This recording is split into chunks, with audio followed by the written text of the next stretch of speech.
Hi friends, R4iലേക്ക് എല്ലാവർക്കും സ്വാഗതം. കഴിഞ്ഞ 2 ദിവസങ്ങളിലായി മാർക്കറ്റിൽ കണ്ട ഒരു വാല്യൂ ബൈങ്, അതിൻ്റെ ഒരു പ്രത്യേകത അത് ബ്രോഡ് ബേസ്ഡ് ആയിട്ടുള്ള ബൈങ് ആയിരുന്നു. അല്ലാതെ ഇൻഡെക്സ് ലെവലിൽ മാത്രം അല്ലെങ്കിൽ ലാർജ് ക്യാപ് സ്റ്റോക്കുകളിൽ മാത്രമുള്ള ഒരു ബൈങ് ആയിരുന്നില്ല. ഇന്ന് നമ്മൾ BSEയിൽ അഡ്വാൻസ് ചെയ്ത സ്റ്റോക്കുകൾ നോക്കുകയാണെങ്കിൽ ഏകദേശം 72% സ്റ്റോക്കുകൾ അഡ്വാൻസ് ചെയ്തിരുന്നു. 24% സ്റ്റോക്കുകൾ മാത്രമാണ് ഡിക്ലൈൻ ചെയ്തത്. NSEയിലാണെങ്കിൽ 2538 സ്റ്റോക്കുകൾ അഡ്വാൻസ് ചെയ്തപ്പോൾ വെറും 707 സ്റ്റോക്കുകൾ മാത്രമാണ് ഡിക്ലൈൻ ചെയ്തത്. അപ്പോൾ ലാർജ് ക്യാപ്പിനേക്കാൾ കൂടുതലായിട്ടുള്ള മുന്നേറ്റം നടന്നിട്ടുള്ളത് mid cap, small cap, micro ക്യാപ്പിലും ഒക്കെയാണ്. ഏകദേശം 2% അല്ലെങ്കിൽ അതിലധികമോ ഉള്ള ഒരു റാലിയാണ് ഈ ഇൻഡെക്സുകളിലൊക്കെ നടന്നത്. അപ്പോൾ നിഫ്റ്റി 50 ഇന്ന് മൊത്തത്തിൽ ക്ലോസ് ചെയ്തിരിക്കുന്നത് 23,777 എന്ന ലെവലാണ്. അപ്പോൾ നിഫ്റ്റിയുടെ ആ ഒരു 23,800 എന്ന നിർണായക ലെവല് അവിടെ ഒരു റെസിസ്റ്റൻസ് നേരിട്ടതായിട്ട് നമുക്ക് കാണാൻ കഴിയും. മാർക്കറ്റിൻ്റെ അവസാന നിമിഷങ്ങളിൽ ഒരു പ്രോഫിറ്റ് ബുക്കിംഗ് നടന്നതായിട്ട് നമുക്ക് അവിടെ ചാർട്ടിൽ കാണാൻ കഴിയും. അതേപോലെ ഇന്ത്യ വിക്സ് നമ്മൾ നോക്കിക്കഴിഞ്ഞാൽ ഇപ്പോഴും അത് 15 മുകളിലാണ്, എങ്കിലും 20 താഴെ 18 എന്ന ലെവലിലാണ് ഇപ്പോൾ നിൽക്കുന്നത്. ഇന്ന് ഏകദേശം 5% ഒരു ഡ്രോപ്പ് അവിടെ ഉണ്ടായിട്ടുണ്ട്.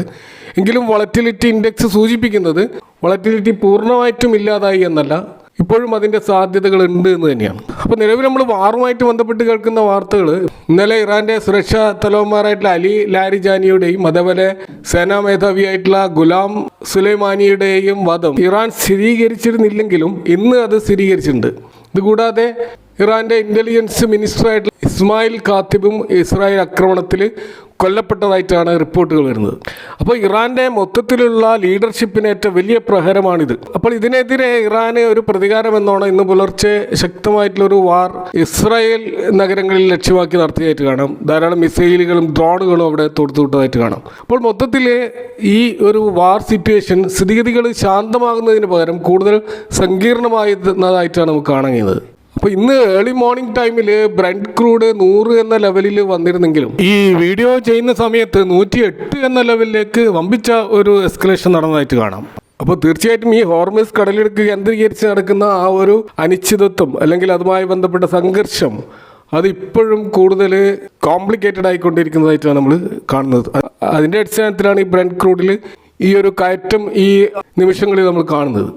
ക്രൂഡുമായി ബന്ധപ്പെട്ട് മറ്റൊരു കാര്യം ഇപ്പോൾ നമുക്ക് കാണാൻ കഴിയുന്നത് WTI ക്രൂഡും ഈ ബ്രന്റ് ക്രൂഡും തമ്മിലുള്ള ആ ഒരു വിലയിലെ വ്യത്യാസം സാധാരണഗതിയിൽ ഒരു $4 അല്ലെങ്കിൽ മാക്സിമം $6 വ്യത്യാസമാണ് ഉണ്ടാകാറുള്ളത്. എന്നാൽ ഇന്ന് നമ്മൾ കാണുന്നത് അത് ഏകദേശം $8 മുതൽ $10 വരെയായിട്ടുള്ള ഡിഫറൻസ് വർദ്ധിച്ചതായിട്ട് കാണാം. അപ്പോൾ WTI ക്രൂഡിൻ്റെ വില വലിയ തോതിൽ യഥാർത്ഥത്തിൽ വർദ്ധിക്കുന്നില്ല. കാരണം WTI ക്രൂഡിനെ ബാധിക്കുന്ന രീതിയിലുള്ള ഗ്ലോബൽ ക്യൂസ് നിലവിലില്ല.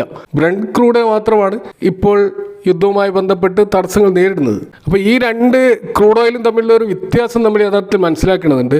കാരണം ഈ ബ്രന്റ് ക്രൂഡ് എന്ന് പറയുന്നത് പ്രധാനമായും കടൽ വഴിയുള്ള എണ്ണയാണ്. അപ്പോൾ അതുകൊണ്ട് തന്നെ ഏതൊരു യുദ്ധകാലഘട്ടത്തിലും ഈ ബ്രന്റ് ക്രൂഡ് എപ്പോഴും ഉയരാറുണ്ട്. അതുകൊണ്ട് തന്നെ അതിന് വാർ പ്രീമിയം എന്നും പറയാറുണ്ട്. കാരണം യുദ്ധകാലത്ത് എപ്പോഴും ഈ ബ്രന്റ് ക്രൂഡ് ഉയരാറുണ്ട്. എന്നാൽ WTI ക്രൂഡ് എന്ന് പറയുന്നത് അത് അമേരിക്കയിൽ ഉൽപ്പാദിക്കപ്പെടുന്ന ക്രൂഡ് ഓയിലാണ്. അപ്പോൾ ഇത് ഒരു ഇമ്പോർട്ടിനെ ആശ്രയിച്ച് നിൽക്കുന്ന ഒരു ക്രൂഡ് ഓയിൽ അല്ല. കാരണം ഇത് ലാൻഡ് ബേസ്ഡ് ആയിട്ടുള്ള ക്രൂഡാണ്. അമേരിക്കയിലാണ് ഇതിൻ്റെ ഉൽപ്പാദനം നടക്കുന്നത്. അപ്പോൾ ഇത് ട്രാൻസ്പോർട്ട് ചെയ്യുന്നതും കരമാർഗമാണ്. ഇപ്പോൾ നമ്മൾ കാണുന്ന ഒരു റിപ്പോർട്ട് അമേരിക്കയിൽ ഈ ക്രൂഡ് ഓയിൽ ശേഖരം 6.6 മില്യൺ ബാരലിൻ്റെ വർധനവുണ്ടായി എന്നുള്ളതാണ്. അപ്പോൾ ഇൻവെൻട്രിയിൽ വലിയൊരു വർധനമാണ് അമേരിക്കയിൽ ഈ WTI ക്രൂഡിൽ ഉണ്ടായിട്ടുള്ളത്. അപ്പോൾ അത് കാരണമാണ് WTI ക്രൂഡിൽ ഈ ഒരു വില വ്യത്യാസം നമ്മൾ ബ്രന്റ് ക്രൂഡുമായിട്ട് കാണാൻ കഴിയുന്നത്. അപ്പോൾ ഇത്തരത്തിൽ അമേരിക്കയിൽ ഈ ക്രൂഡ് ഓയിൽ ഉൽപ്പാദനം വർദ്ധിപ്പിച്ചത് ഒരു പോസിറ്റീവായിട്ടുള്ള കാര്യമാണ്. അപ്പോൾ അത് കാരണം ഇന്ന് ഏർലി മോർണിംഗ് നമ്മുടെ മാർക്കറ്റിൽ നല്ലൊരു മുന്നേറ്റം ഉണ്ടായിരുന്നു. അതുകൂടാതെ അമേരിക്കൻ സ്റ്റോക്ക് മാർക്കറ്റിലും പോസിറ്റീവ് ക്ലോസിംഗ് ആണ് ഇന്നലെയൊക്കെ ഉണ്ടായിട്ടുള്ളത്. അതുകൂടാതെ ഏഷ്യൻ വിപണികളിലും പ്രത്യേകിച്ച് കോസ്പി, നിക്കി ഒക്കെ പോസിറ്റീവിലാണ് ഇന്നലെ ഉണ്ടായിരുന്നത്. അപ്പോൾ ഇതൊക്കെ നമ്മുടെ മാർക്കറ്റിനെ ഇന്ന് പോസിറ്റീവായിട്ട് സ്വാധീനിച്ചിരുന്നു. ഇത് കൂടാതെ നമ്മുടെ വിപണി വലിയ തോതിൽ തകരുമെന്നും 22,000 ലെവലിലേക്ക് എത്തുമെന്ന് കരുതിയിട്ട് ഷോർട്ട് പൊസിഷൻ എടുത്തവർ ഈ വില ഉയരുന്നത് കണ്ടപ്പോൾ സ്വാഭാവികമായിട്ടും അവരുടെ ഷോർട്ട് കവറിങ്ങിന് വേണ്ടിയിട്ട് ഈ സ്റ്റോക്കുകൾ വാങ്ങാൻ നിർബന്ധിതമായതും ഈ ഇന്നത്തെ മാർക്കറ്റിൻ്റെ കുതിപ്പിനൊരു കാരണമായിട്ടുണ്ട്.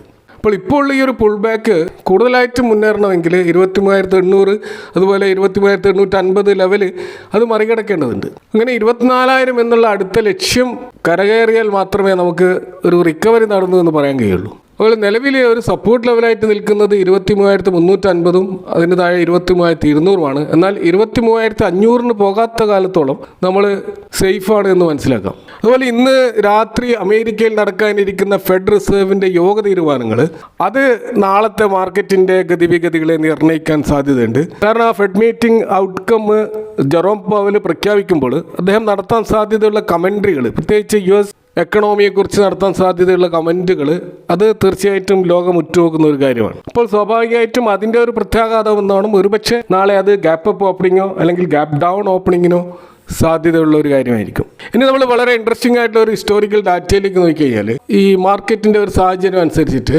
Nifty 50 ഇപ്പോൾ 200 മൂവിങ് ആവറേജിൽ നിന്നും താഴെയാണ് ട്രേഡ് ചെയ്യുന്നത്.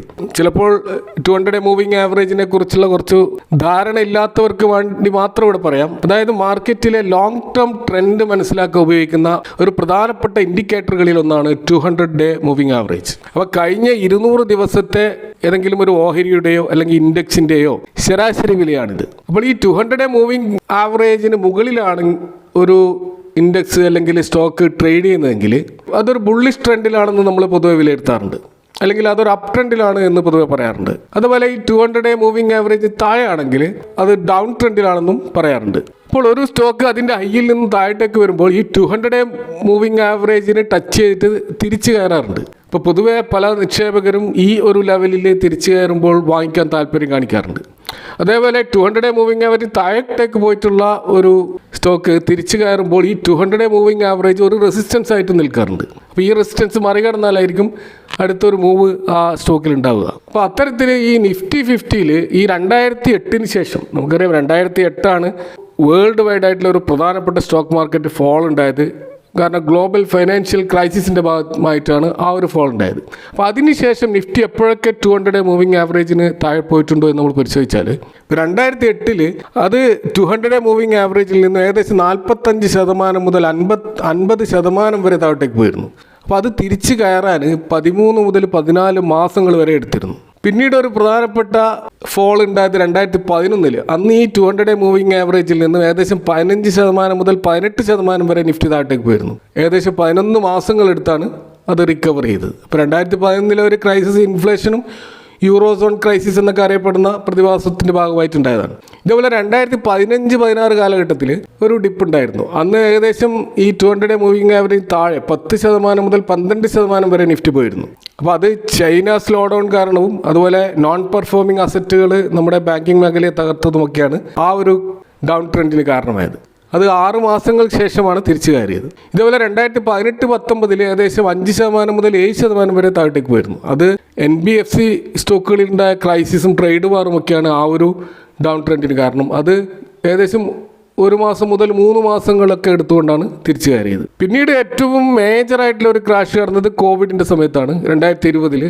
അന്ന് ഈ 200 മൂവിങ് ആവറേജിന് താഴെ ഏകദേശം 30% മുതൽ 35% വരെ താഴേക്ക് പോയിരുന്നു.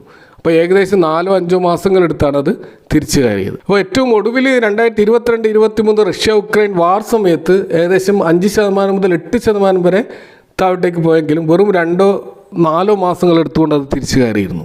ഇപ്പോൾ നമ്മൾ ഈ നിഫ്റ്റിയുടെ ഈ 200 DMAക്ക് എത്ര താഴെ അത് വന്നിട്ടുണ്ട് എന്ന് നമ്മൾ നോക്കിക്കഴിഞ്ഞാൽ, നിലവിൽ നമ്മൾ ഡെയിലി ചാർട്ടിൽ നോക്കിക്കഴിഞ്ഞാൽ Nifty 200 DMA 25,300 ലെവലിലാണ്. അപ്പോൾ അവിടെ നിന്ന് ഇപ്പോൾ ഏറ്റവും അവസാനമുണ്ടാക്കിയ 22,955. അതായത് 9.2% ഒരു ഡ്രോപ്പാണ് 200 DMAയിൽ നിന്നും താഴേക്ക് ഉണ്ടായിട്ടുള്ളത്. അപ്പോൾ കഴിഞ്ഞ 2 ദിവസങ്ങളിലായിട്ട് നടന്നിട്ടുള്ള ഈ ഒരു റിക്കവറി കാരണം ഏകദേശം 3% മേക്കപ്പ് ചെയ്തിട്ടുണ്ട്. ഇപ്പോൾ 200 മൂവിങ് ആവറേജിൽ നിന്ന് 6% ആ ഒരു ഡ്രോപ്പ് നമ്മൾ കാണുന്നത്. അപ്പോൾ അതിൻ്റെ അർത്ഥം ഈ 200 മൂവിങ് ആവറേജ് വീണ്ടും ക്രോസ് ചെയ്ത് കയറണമെങ്കിൽ ഇനിയും 6% നിഫ്റ്റി മുകളിലോട്ട് കയറണം. അപ്പോൾ അത് എത്ര മാസങ്ങളെടുക്കും, എത്ര ദിവസങ്ങൾ എടുക്കുമെന്നതാണ് ചോദ്യം. അപ്പോൾ തീർച്ചയായിട്ടും അത് ഈ വാറുമായി നേരിട്ട് ബന്ധപ്പെട്ട് കിടക്കുന്ന ഒരു വിഷയമായിരിക്കും. അതുപോലെ നമ്മുടെ ക്രൂഡ് ഓയിൽ പ്രൈസ് 100 താഴെ വരുമ്പോൾ തീർച്ചയായിട്ടും ശക്തമായൊരു റിക്കവറി നമ്മൾ മാർക്കറ്റിൽ പ്രതീക്ഷിക്കാൻ കഴിയും. അപ്പോൾ ഇന്ന് നമ്മൾ സെക്ടർ വൈസ് പെർഫോമൻസ് നോക്കിക്കഴിഞ്ഞാൽ auto, IT, realty, financial services മേഖലയിലൊക്കെയാണ് കാര്യമായിട്ടുള്ള ഒരു റിക്കവറി നടന്നതായിട്ട് കാണാം. അവിടെയൊക്കെ 1% കൂടുതൽ, പ്രത്യേകിച്ച് IT സെക്ടറുകളിൽ ഏകദേശം 3% കൂടുതലുള്ള ഒരു റിക്കവറിയാണ് ഉണ്ടായിട്ടുള്ളത്. അപ്പോൾ ഇവിടെ നമ്മൾ ശ്രദ്ധിക്കേണ്ട മറ്റൊരു കാര്യം, ഇന്ത്യൻ റൂപ്പി അതിൻ്റെ ഹിസ്റ്റോറിക്കലി ആയിട്ടുള്ള ഏറ്റവും മോശം ലെവലിലാണ് ഇപ്പോൾ ഉള്ളത്. 92.7 എന്ന ലെവലിലേക്ക് ഇന്ന് ഇന്ത്യൻ റൂപ്പി ട്രേഡ് ചെയ്തതായിട്ട് കാണാം. അപ്പോൾ തീർച്ചയായിട്ടും ഈ ഇന്ത്യൻ റൂപ്പിയുള്ള വീക്ക്നെസ് IT സെഗ്മെൻറ്റിലാണ് പോസിറ്റീവായിട്ട് വന്നിട്ടുള്ളത്. അതിൻ്റെ അടിസ്ഥാനത്തിലുള്ള ഒരു റാലി ആയിരിക്കാം IT സെഗ്മെൻറ്റിൽ ഉണ്ടായിട്ടുള്ളത്. ഇതുപോലെ ഇന്ന് നമ്മൾ കാണുന്നത് TCS അവരുടെ ആർട്ടിഫിഷ്യൽ ഇൻ്റലിജൻസ് മേഖലയിൽ ചില മുന്നേറ്റങ്ങൾ നടത്തിയായിട്ട് കാണാം. അപ്പോൾ അവർ NVIDIAയുമായിട്ട് ചേർന്നുകൊണ്ട് TCS റാപ്പിഡ് ഔട്ട്കം AI എന്ന ഒരു പുതിയ പ്ലാറ്റ്ഫോം പുറത്തിറക്കിയായിട്ട് കാണാം. അപ്പോൾ അത് ബിസിനസ് സ്ഥാപനങ്ങൾക്ക് അവരുടെ പ്രവർത്തനങ്ങളിൽ ഈ ആർട്ടിഫിഷ്യൽ ഇൻ്റലിജൻസ് വേഗത്തിൽ നടപ്പിലാക്കാൻ സഹായിക്കുന്ന ഒരു പ്ലാറ്റ്ഫോമാണ്. പ്രത്യേകിച്ച് മാനുഫാക്ചറിങ്, ബാങ്കിങ്, റീറ്റെയിൽ എന്നീ മേഖലകളിൽ ഈ ഒരു AI വഴി വലിയ മാറ്റങ്ങൾ കൊണ്ടുവരാനാണ് അവർ ലക്ഷ്യമിടുന്നത്. അതുകൂടാതെ തന്നെ ടാറ്റ ഗ്രൂപ്പ് OpenAIയുമായിട്ടും ഓൾറെഡി ഒരു പങ്കാളിത്തം പ്രഖ്യാപിച്ചിട്ടുണ്ട്. അതുപോലെ ഗൂഗിൾ ക്ലൗഡുമായി ചേർന്നുകൊണ്ട് ജെമിനി എക്സ്പീരിയൻസ് സെൻ്ററുകൾ സ്ഥാപിക്കാനുള്ള, പ്രത്യേകിച്ച് അമേരിക്കയിൽ അത്തരം ജെമിനി എക്സ്പീരിയൻസ് സെൻ്ററുകൾ സ്ഥാപിക്കാനുള്ള ഒരു പ്രോഗ്രാം ഇവർ ആരംഭിച്ചിട്ടുണ്ട്. ഇതുപോലെ മൈക്രോസോഫ്റ്റുമായും സർവീസ് നോവുമായിട്ടും ഇവർ കൈകോർത്തിട്ടുണ്ട്. ചുരുക്കത്തിൽ TCS വെറുമൊരു സോഫ്റ്റ്വെയർ കമ്പനി എന്നതിലുപരി ഒരു AI ഫസ്റ്റ് കമ്പനിയായി മാറാനുള്ള ശ്രമത്തിലാണ്. അപ്പോൾ നിലവിൽ വലിയ തോതിൽ ഡൗൺ ട്രെൻഡിൽ നിൽക്കുന്ന TCSൽ ഇത്തരം AI റിലേറ്റഡ് വാർത്തകൾ ഒരു പോസിറ്റീവ് സെൻറ്റിമെൻറ്റ്സ് സൃഷ്ടിച്ചതായിട്ട് കാണാം. ഇതേപോലെ മാർക്കറ്റ് കുറേ കാലമായി കാത്തിരിക്കുന്ന ഒരു IPO ആണ് ജിയോ പ്ലാറ്റ്ഫോമിൻ്റെ IPO. ഇപ്പോൾ 2025 ഓഗസ്റ്റിലെ ആനുവൽ ജനറൽ മീറ്റിങ്ങിൽ മുകേഷ് അംബാനി 2026 പകുതിയോടുകൂടി ഈ ജിയോ ലിസ്റ്റ് ചെയ്യുമെന്നാണ് പറഞ്ഞിരുന്നത്. അപ്പോൾ ഏറ്റവും പുതിയ റിപ്പോർട്ടുകൾ പ്രകാരം അവരുടെ DRHP 2026 മാർച്ച് അവസാനത്തോടെയോ ഏപ്രിൽ ആദ്യമോ സെബിയിൽ സമർപ്പിക്കാൻ സാധ്യതയുണ്ടെന്നാണ് റിപ്പോർട്ടുകൾ.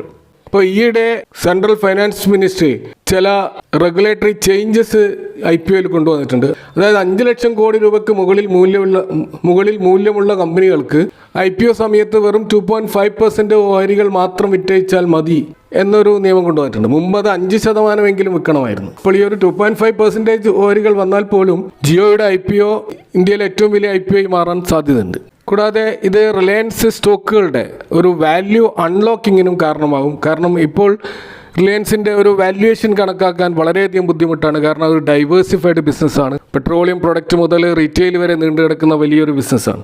അപ്പോൾ അതിൽ നിന്നും ഈ ജിയോ പുറത്തു വരുമ്പോൾ അവിടെ ഒരു വാല്യൂ അൺലോക്കിങ്സ് കൃത്യമായിട്ട് നടക്കും. അതുകൊണ്ട് തന്നെ റിലയൻസിൻ്റെ വാല്യുവേഷൻ നമുക്ക് കൃത്യമായിട്ട് മനസ്സിലാക്കാനും അത് സഹായിക്കും. ഇന്ന് 2 പ്രധാനപ്പെട്ട EV സ്റ്റോക്കുകളിലുണ്ടായ ഒരു മുന്നേറ്റത്തിൽ പറയുകയാണെങ്കിൽ, ഒന്ന് ഒലക്ട്ര ഗ്രീൻ ടെക്കിലാണ്. അവിടെ ഏകദേശം 14% മുന്നേറ്റം ഉണ്ടായി. അതേപോലെ JBM മോട്ടോ, ഇവിടെയും ഏകദേശം 20% അപ്പർ സർക്യൂട്ടിൽ അത് പോയതായിട്ടും കാണാം. അപ്പോൾ നമുക്കറിയാം ഈ 2 സ്റ്റോക്കുകളും ഇന്ത്യയിലെ പ്രധാനപ്പെട്ട ഇലക്ട്രിക് ബസ്സുകളും ട്രക്കുകളും നിർമ്മിക്കുന്ന കമ്പനിയാണ്. അപ്പോൾ ഈ ട്രാക്ഷൻ മോട്ടോഴ്സ് ഇറക്കുമതി ചെയ്യുന്നതിനുള്ള ആ ഒരു സമയപരിധി ഉണ്ടായിരുന്നു. അത് 2026 ഒക്ടോബർ 31 വരെ നീട്ടിയിരിക്കുകയാണ്. അപ്പോൾ ഇത് മാർച്ച് മാസത്തോടെ അവസാനിക്കുമായിരുന്നു. അപ്പോൾ ഈ പ്രാദേശികമായിട്ട് മോട്ടോർ നിർമ്മിക്കുന്നത് ഉണ്ടാകുന്ന കാലതാമസം ഒഴിവാക്കാൻ ഈ 2 കമ്പനികൾക്കും അതുവഴി സഹായിക്കും. അങ്ങനെ അവരുടെ ആ ഇലക്ട്രിക് ബസ് നിർമ്മാണം തടസ്സങ്ങളില്ലാതെ മുന്നോട്ട് കൊണ്ടുപോകാനും അത് സഹായിക്കും. അപ്പോൾ അതിൻ്റെ അടിസ്ഥാനത്തിൽ ഒരു മൂവാണ് ഈ 2 സ്റ്റോക്കുകളിൽ നിന്ന് ഉണ്ടായിട്ടുള്ളത്. പക്ഷെ നമ്മൾ ഈ സ്റ്റോക്കുകൾ ശ്രദ്ധിക്കേണ്ട ഒരു കാര്യം, ഇതിൻ്റെ PE റേഷ്യോ, ഇപ്പോൾ JBM ഓട്ടോയുടെ PE റേഷ്യോ ഇപ്പോൾ 66-73 റേഞ്ചിലാണ്. എന്നാൽ ഇതിൻ്റെ 5 വർഷത്തെ മീഡിയം PEയേക്കാൾ കുറവാണിത്. അപ്പോൾ കുറേ കാലമായി ഡൗൺ ട്രെൻഡിൽ നിൽക്കായിരുന്ന ഈ സ്റ്റോക്ക് ഇപ്പോഴും അതിൻ്റെ 200 മൂവിങ് ആവറേജ് താഴെയാണ്.